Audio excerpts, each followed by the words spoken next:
So I just wanted to rebut that because he stood up here and said that they didn't know. Everybody on the street knows me and they're okay with what I'm doing. Thank you. So I just wanted to. Thank you, Mr. That concludes that. If let the law director We go need the first. law director to respond to, okay. Law director, Yeah. please. Well, I'm here today as the mayor's designee. Okay.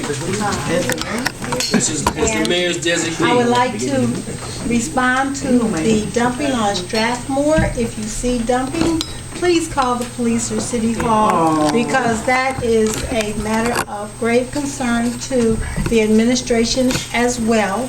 You can call the police department at 451-1234. You can also call the building and housing department at 216-681-2082. And we would like anyone who sees any dumping to please notify us as soon as possible. We've had to make some tremendous cuts in our police force. When Eric Brewer was mayor, we had 77 people here, and now we have 21 police.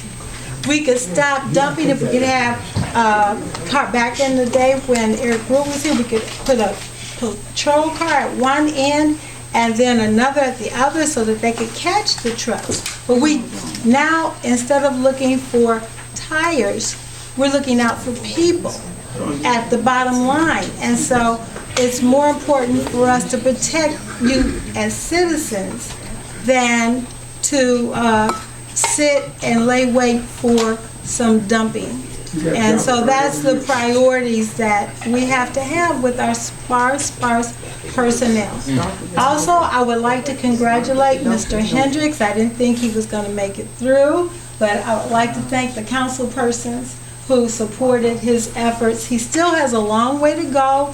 He's done everything that he had to do before the Board of Zoning Appeals. He brought his diagrams, he brought his support, and now that he's gotten through us, we were a prerequisite to his going to the Liquor Control Commission.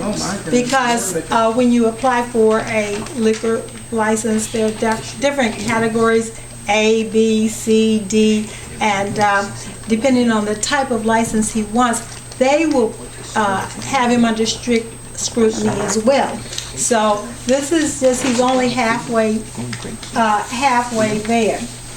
Also, I just wanted to say that to Mrs. Walcott that I've shared with the council the procedures. I would like to thank my vicarious law colleague. I'm going to give him one day an honorary law license, Mr. O'Mays, because he has cited correctly the succession protocol for us. I've shared it today with the city council clerk. Sections 100 and section 114 are right there. It's very specific. However, it is premature now, before certification, to go through the process. People are still in office until the Board of Elections certifies the results. So that is a precondition to going through any replacement or succession process. Also, I would like to say as well that if you have any concerns, we're still very dedicated to being responsive to any issues. Just like as we did before, people will be in the administrative office for you to call and for you to express your concerns. So that is just about it. I would like to say that I hope that we do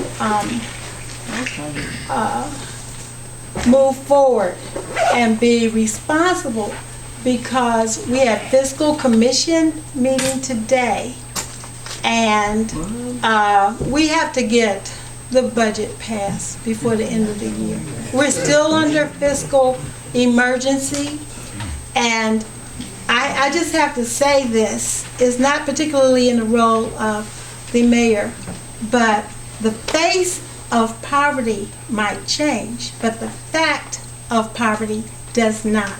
We still only collect in property and tax revenues at the 63% level. Other surrounding communities collect at the 94% level.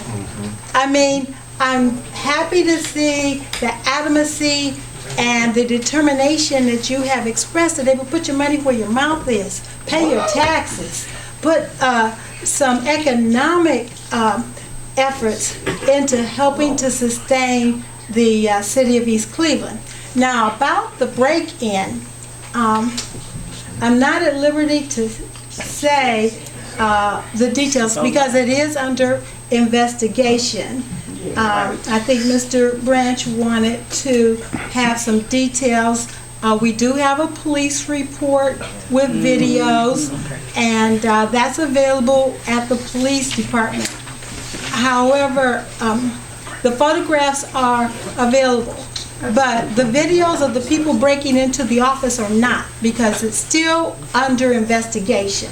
So therefore, I'm not at liberty to share or to give it to the news media until those parties, those persons who broke glass and broke into the mayor's office are captured.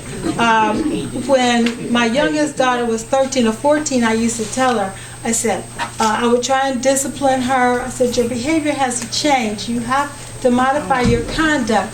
You have to do some things about your behavior. And even though it might have been very egregious, she would tell me, Mommy, it's not that serious. Well, this is that serious.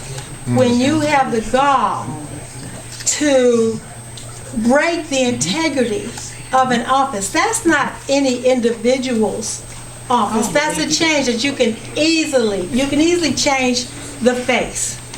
But it's your office that these people, these vagrants, these hooligans, these criminals decimated and broke the windows up. That was you that those individuals broke into and violated. And I just hope that we do capture them as soon as possible and that justice can be served. Yes? Was anything taken? Pardon? Was anything taken? No, it was more an act of vandalism. Papers thrown all around and windows broken. Councilman Martin, you should like to provide Yes, I rise to speak, and I'll be very brief. Let me say that I want to thank all those who were involved in the movement that took place yesterday. I see a lot of people in here that were involved. It was truly a movement. Yes, it was. Yes. I prayed on this. Me too. Dr. David Hunter prayed on this situation, and God works in mysterious ways. Now we have a role to play.